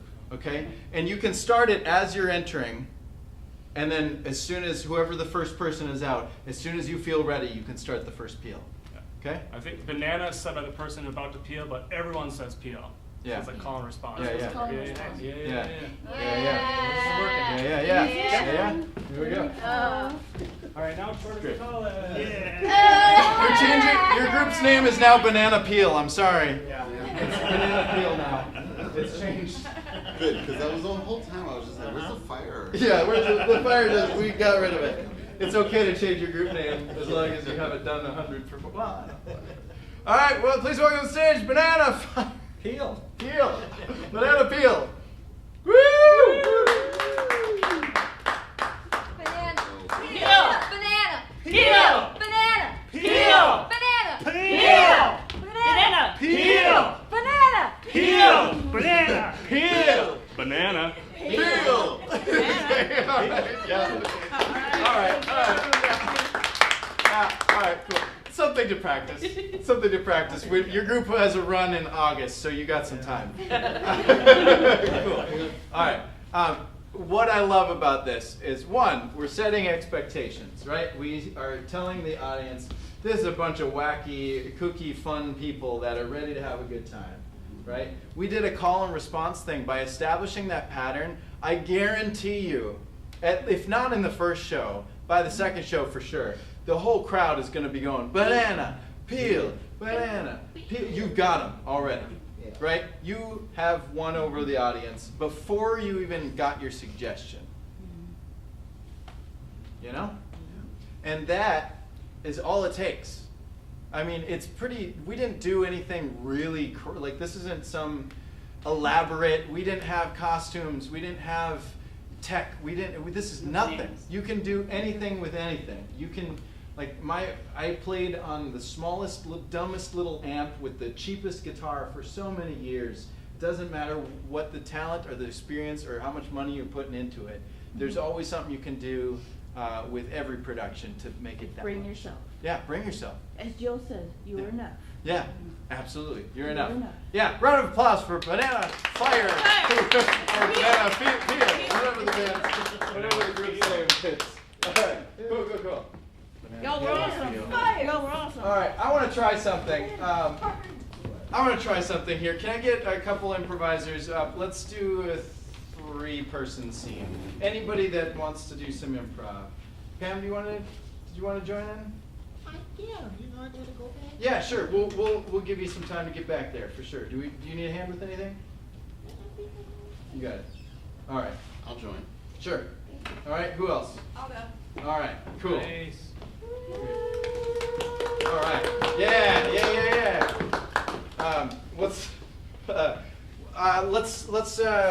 So here's what I want to do with this scene. As you guys are getting ready to come up here.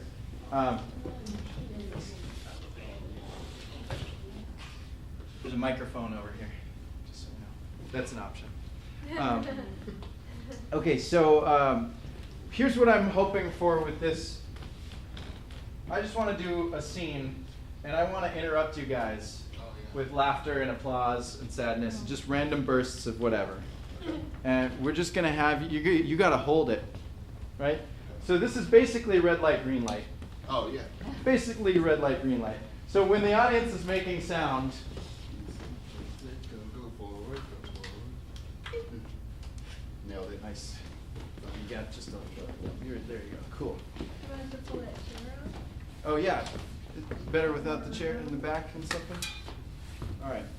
Oh, yeah. Red light, green light is a childhood game Yeah. that you played with friends. Got it. If you had those, yes. I didn't, but what I heard, It's a cyborg card.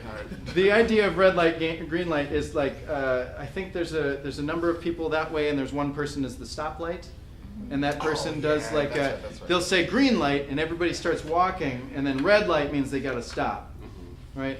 Green light, they go, and whoever gets there first, or I don't know what the object of the real game was. All I remember is that now I know how stoplights work.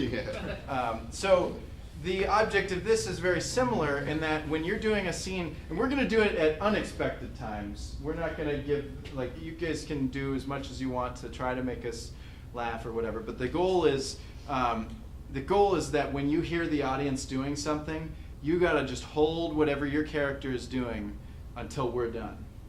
Okay? So if you set a line and it's making us laugh, nobody gets to talk over the laughter. Wait. Okay? Oh, like a sitcom. Got it. Yeah. Yeah. Do you guys want a suggestion to do a scene? Yeah. Yeah.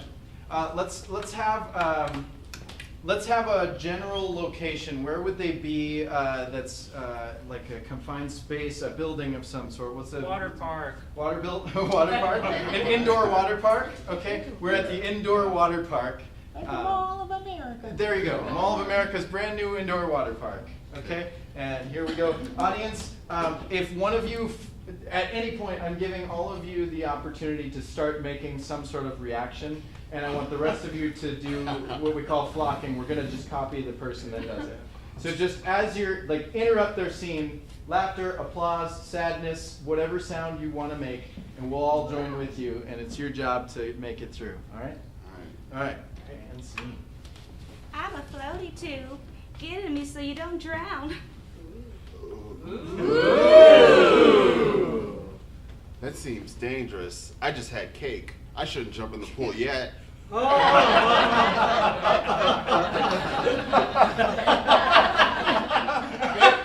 Don't move. They're still on it. Don't move. Don't talk. Okay, now go. You're not gonna drown. Go on, jump in there. Do it. Aw, shucks. Jump in there.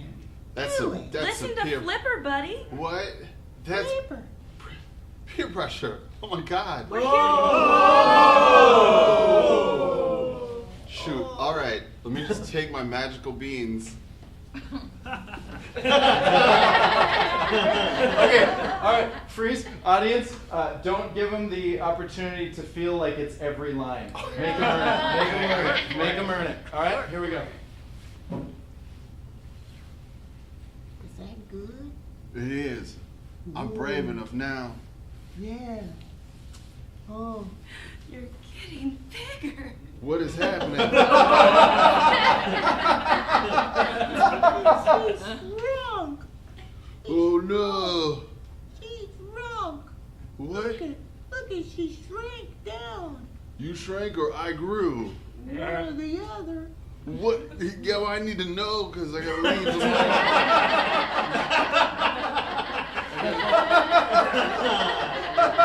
Don't let us know that. Don't let us know. Hold it. Repeat the line. Oh, which one is it? Because I need to know. Did he shrink? Or Yeah. did he grow? Yeah, that's what I need to know. What happened to him? No, Is the yeah. glass half full or half empty? Guys. Realists, optimists, or cynics? I hear that. And scene. Yeah. Woo. Okay. How does it feel? I feel like I'm on some real LSD. What a trip. No, yeah, it's good. It's a good reminder to hold it. Yeah. And it's kind of like double Dutch in a way, because you don't want to hold it too much, Right. Because it's a little weird to just watch that delay. But but you do want to get in there at a certain point. But I also don't want to clip your laugh or whatever. I don't want to step on a laugh or whatever it's called. Yeah. So it is a timing thing. Yeah. And this is obviously this is a controlled environment with controlled canned laughs, Right. if you will. I really like But But those are thank you. Yeah. Thank All you. my laughs were genuine. That was just the most hilarious scene ever. No, but even with it still being controlled, there's still like that feeling of riding a wave on a surfboard. Like I still got to get the right timing, when to know, when to jump on, even though it's all. Yeah, and every audience's energy is different. I mean, yeah. How about you two? Did you feel anything? Well, I didn't really know where I was going here. So, it's like I hadn't rehearsed it. Oh, yeah. I didn't really know where it was going. Yeah. Do you guys want to try another scene? Sure. Try another scene.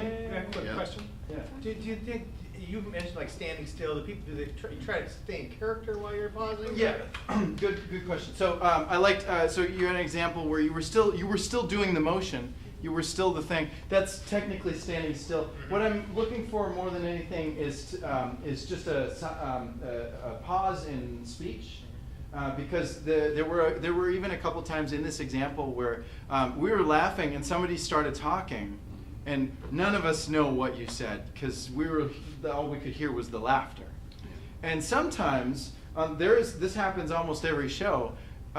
Somebody might not have noticed the line that made everybody laugh, but just being around laughter or whatever the character was doing was enough to kind of cue this feels funny, but they might have missed the line. So what I said to you to repeat the line, you said something about like, did I get bigger? And we all were laughing, or no, because I gotta know. And we all started laughing. Oh, right. And by repeating that, if it was a long, extended reaction and it's going, if you just repeat that line again, you can give us a chance to kind of remind ourselves where we were in the scene.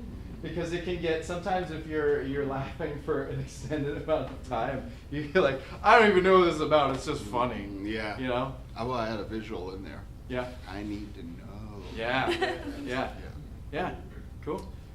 Do you want me to not be physical during this violence? No, you can. Okay. You can. So the idea is that when they're laughing, I mean, it's clear.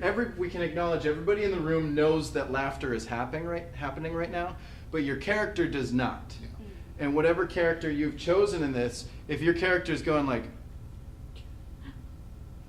check it, like what is your character looking at? You know what I mean? So you have to just be comfortable with just like making eye contact and just, I'm gonna just hold, you might break, you might whatever, just wait it out, and here's the next line.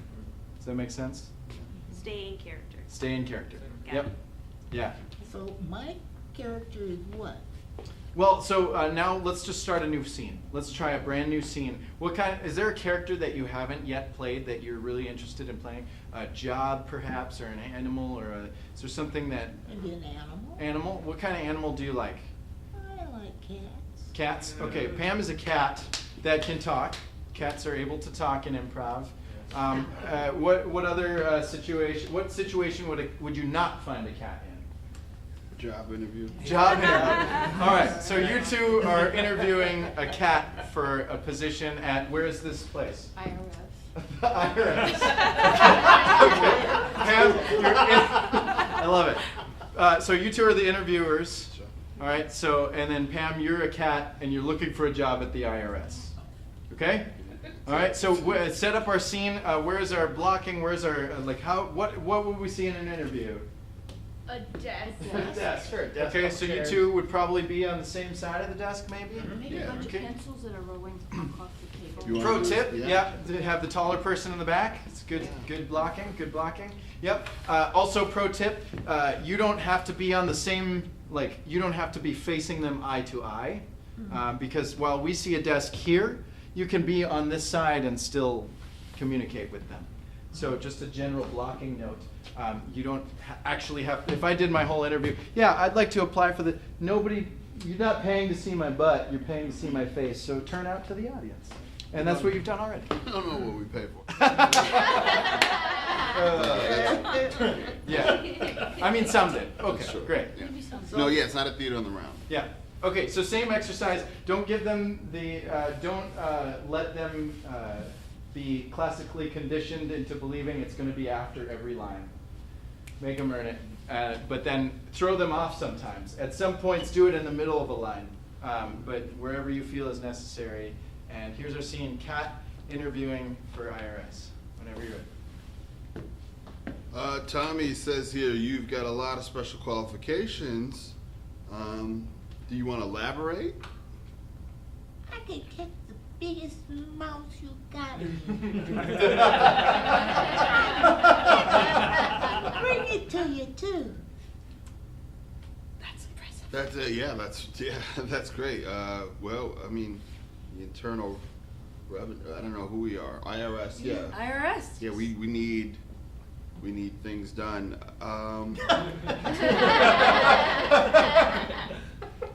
We're looking for someone that's feisty, and fast. Yeah, but also. Ooh, yeah. But also like slow. Yes, and slow at the same time. Oh, Yeah. yeah, I can do that too. Aww. I can do that. That's great. I just have a desire to pet you, but I won't. Head scene. Yeah. Great. do you have anything you want to say? Anything? Is it different the second time around, practicing with it? Oh. I think it's a good reminder to pause so that the audience can not only enjoy the show, but also they can hear your line. Yeah, absolutely. Yeah. Give them a chance to be part of the show. Yeah. Anybody from the audience perspective, anything you're noticing as you're watching them? Yeah, I think it's never be afraid to repeat things. Maybe you don't know whether or not it got her, but you can just be safe and just kind of say it again in character. That always works real well. Yeah. And I also say too, I don't know, I'm trying to think if this would be a problem with improv, but with scripted theater, you know, obviously there's pre-written lines, and if people would pause after those funny lines and nothing happened, we would lose the audience real fast. So if you think you're saying something really funny, don't necessarily like pause and like wait for the audience. Absolutely. Because that will kill the tempo and the audience feelings towards you. Absolutely. And when in doubt, always like turn to the audience, wink and smile. Honestly, I mean, if that's your, but honestly, if that's your groups, like if that's a thing, there's does anybody know who's? You guys can come off the stage if you like. We'll do another set of exercises. Does anybody know who Stomp is? Yes. Stomp. Yeah. It's an act. I'm assuming they're from New York, but they got real popular in the '90s, and their thing is that they are percussionists, but they use brooms and trash cans, and they just hit a lot of stuff in general. So they come out and they do this rhythmic, right? And it's really cool because it's rhythmic, but then it's also staged in a way that they're like all moving in waves, and they're clapping each other to keep the rhythm going, and they put sand on the ground, and they shh, shh, shh, and they bring out brooms, and the stuff that they can do with percussion is amazing. But unfortunately, when you're just doing percussion for a whole hour or 2 hours or whatever, it can become very, I don't know, you can kind of just get tired of seeing people hit stuff. You know, that's just how it is. There's no actual words. So what they do to balance that out, the thing that they do to kind of get incorporate the audience and keep their attention, is they have characters. And so each person in the cast is dressed uniquely, but it's all sort of themed the same way.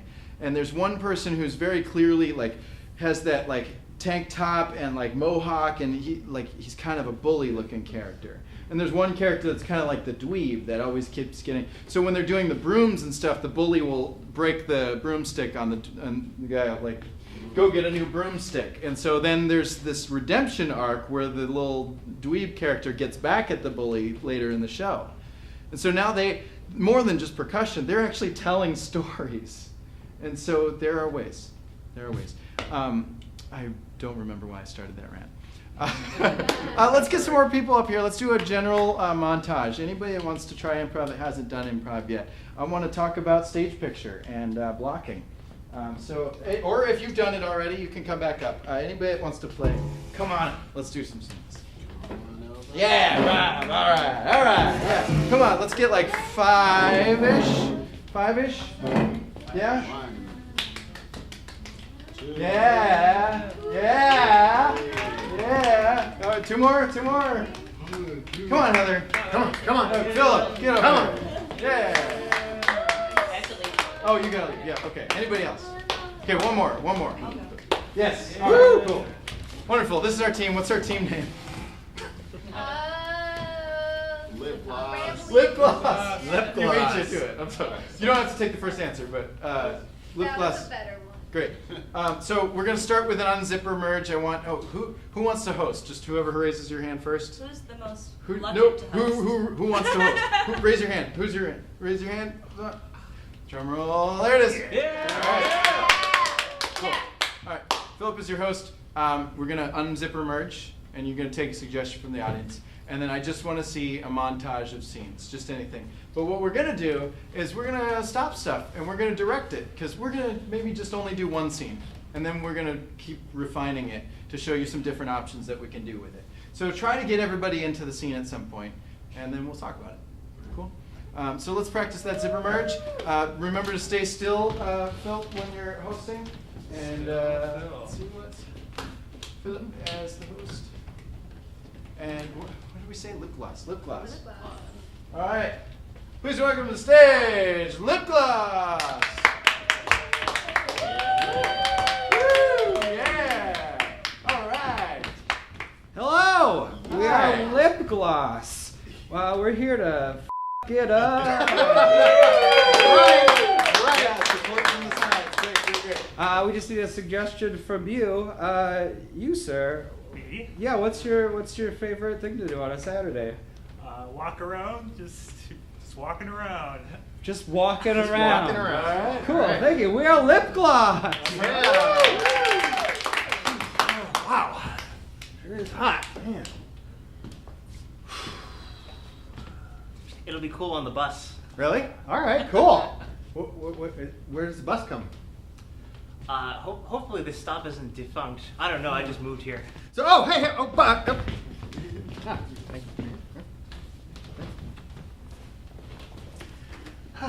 Oh, you're right. It is a lot cooler. Oh, it's almost cold. Cool and cold and cramped. First Street. Yeah. Second Street. And there are no places to hold on to. It's the weirdest bus I've ever been on. First Street. I take it you don't live here either. No, I just got out of Ambulance. jail. No. Cop. Kind of looking for a place. Do you know anybody? I'm looking for a place. Huh? But I mean, I probably have family who would let me live with them. Yeah? Do you think they'd let somebody else live with them too? I don't have their numbers. I'm not very close to them. Okay. Penn Avenue. Sure. I want to help you somehow. Thanks. I guess I should introduce myself. But that's my stop. Oh, okay. All right, scene. Cool. All right, we'll get you guys in it. All right. Here's it. Let's do it from the top. We're gonna do the same scene. Let's rewind to the beginning. You were over here, right? You two were at a bus stop, right? Yep. You came out first. You were walking. Yep. And then you established a walk. Let's do this path here. You do the walk. All right, bus stop. What can you find at a bus stop? Anybody? Bench. Bench. Okay. There's a bench. You could sit at a bench. Here, have him sit though, because you were walking. Okay, yep. Yep, and he was only able, this is the top of the show. You could rush across and grab both chairs and bring them together, that's fine. But maybe it's just easy enough to just take the closest one. So one, we now have a balanced stage, but it's not just two people standing next to each other. Now we have a scene. There could be other people waiting for the bus as well. So as soon as he's established that it's waiting for a bus, anybody from the sidelines can come join the scene. But I think I have a better spot for you too, and it's okay that you didn't join. So we're having this nice little scene, and then I like what you did. You came in as the bus. You have to be careful in improv with this because it could have been a wipe. We could have perceived that as a scene wipe. Okay, the scene is over, right? So what can you do to make sure that they know it's not a wipe? Oh, I could go like this. Yeah. And. Oh, oh. Yeah, exactly. Make it clear. Yeah. Oh, but that's what we had it there. Yeah. Man. So do that. Let's just see what you got. Okay. Great. Cool. Now, stop there. Everybody on this side of the audience can't see Craig anymore. Oh, jeez. There you go. Yeah? Think about your blocking, where you're standing. Now we can all see all of you, except for maybe this person, but it's all right. We'll get over that soon. Yeah, maybe clear up stage a little bit. Yeah, it's fine.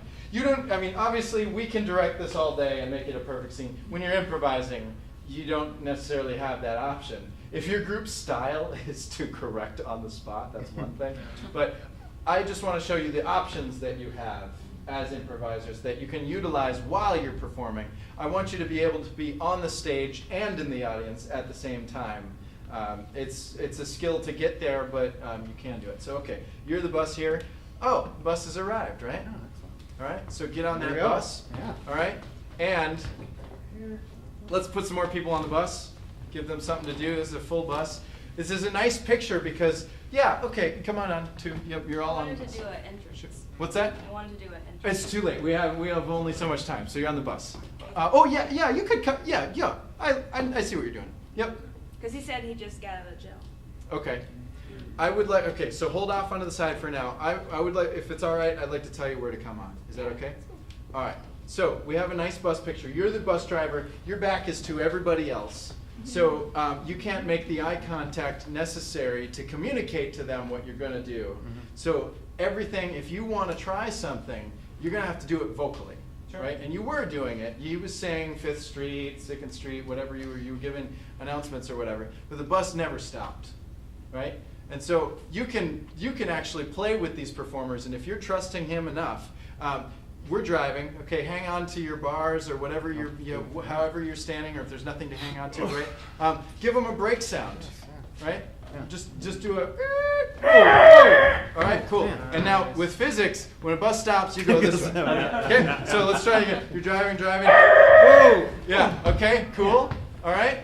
And then do a revving up, moving like. Whoa. Right. Cool. Now we have a fun little game. You're bumping. You're interacting with this person. You can have your scene. Start talking about whatever, interacting in the scene, and then just randomly interrupt them with. But don't cut off their words. Wait till they're. So give him. Now that we've established this game, okay, he's gonna stop every once in a while. Give him a chance to do it. Yeah. So speak, stop. When you hear a pause in conversation, take the opportunity. All right, here we go. I've just never held an ex-con before. I feel like I'd not do a good job. What? And get on at one of the stops. Sorry to interrupt. Do you know what an ex-con is? I you're talking about me. Not into comic books. What? Whoa! Listen, there's an escape convent on this bus. There's a Caucasian male. Yep, he's taking off. Wearing He's taking glasses, and he's wearing blue jeans. He's moving. Are you on the bus? Are you on the bus? Yeah, move with everybody else. 10th Street. He's wearing a blue or white shirt. Do any of you fit that description? Both of these guys. What? Literally blue and white. The one time I wear my Bonobos t-shirt. You said it. Don't. Oh, there you go. Good job. Team, everybody. Yeah. All right. They all look the same. Yeah. Okay. Obviously, they all we're. have the glasses and the same outfit. So obviously, thank you. Obviously, we're directing improv. Again, we can't direct improv on the spot, but these are just things that you can watch out for. Speaking in shorter sentences allows your scene partners to play games that have been established. It also allows everybody else to participate at some point. And the fun game that we have here is, you're looking for these convicts, but if he stops the bus, everything falls over, right? And now we don't care really so much about whether you find the convict or whether they get away. We care about the fun that you're having on the stage with each other. So if you can find these little games and these stage pictures and stuff like that, it's going to make your presentation that much more fun. And so this could be a form, like the bus stop. Riding the bus could be a show in itself. You guys just invented a show. Good job, yay! But I just wanted to show you the different options there. Now there's plenty of ways to do a bus. So let's do the same thing. Let's line up really quick. Just line up the same way. And you're all on it now. You're all on the bus. But this time, you're moving. So drive that bus all around the space. And sorry guys, you gotta stay with the bus. Here we go. Yep. So follow them around. Yep, that's the way the bus goes. All right. Be safe. Oh, yeah, when the bus stops, you gotta stop too. I know you're on this bus. Oh, yeah. I smell injustice. Oh. Just tell me that my shirt is ugly so I'll never wear it again and be confused with an ex-con. It's ugly. All right, good. That's all. Great work.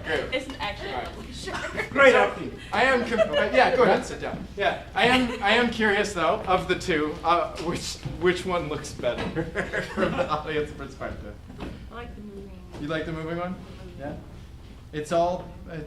Everybody's gonna have their own thing that they like. For me, I think that the moving one is fun when you don't intend to have a scene, right? If you're intending to have a talking scene on the bus, stationary is going to give us more of your character development. Whereas when you're moving around, that's more for like a game. Okay, now we're just screwing with each other, stop and starting. So, whoa. Could That's it a be good. connecting scene? Yeah, Could yeah. Be a connector? Absolutely. Yeah, that could be a scene wipe. Hey, we're going to the next scene. Everybody gets on the bus. And there's your next scene.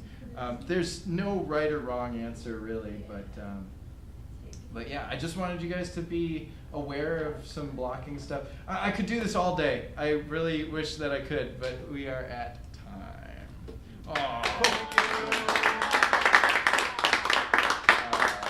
But I would like to take some questions. Yes? Do you have this presentation in a PowerPoint by chance? This is a Google slide that I'd be happy to share if you'd like. Really, I mean, this is probably the most important slide. I don't know if you need all the pictures of me as a drummer, but Oh, that's what we want. That's what we Cool want. guy picture.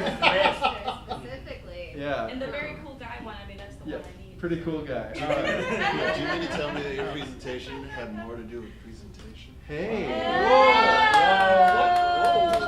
Well done. Well done. Thank you. Yeah. So I can definitely, if you would like a shared version of this, I'd be happy to share it with whomever would Maybe you like could it. post it on the webpage so Yeah. anyone that wants it. Sure. Yeah. Absolutely. Everybody that wasn't here is going to be like, what? What do any of these pictures mean? But I could definitely do that. The thing that I want you guys to remember is that having a successful show is not the talent, it's not the experience, it's the presentation. So please don't improvise your shows. You can put together a good production if you plan accordingly. And it doesn't matter your experience level. You can win over the audience with just a few tricks up your sleeves. And if you need some more tricks, please, please, please let me know. I'd be happy to come talk to your groups about presenting and work with you on things like blocking and pausing and all of there's so many other things that you can do. So I'd be happy to do that with you guys. And that's what I have. Any other questions? No? All right. Well, thank you so much for coming. I appreciate all of you. This is very loud. Very loud. Yeah. And as always, take a bow. Much appreciated. Hey, go see. Yeah. There we go. See you all at a show sometime. Come see some shows, and have a great night.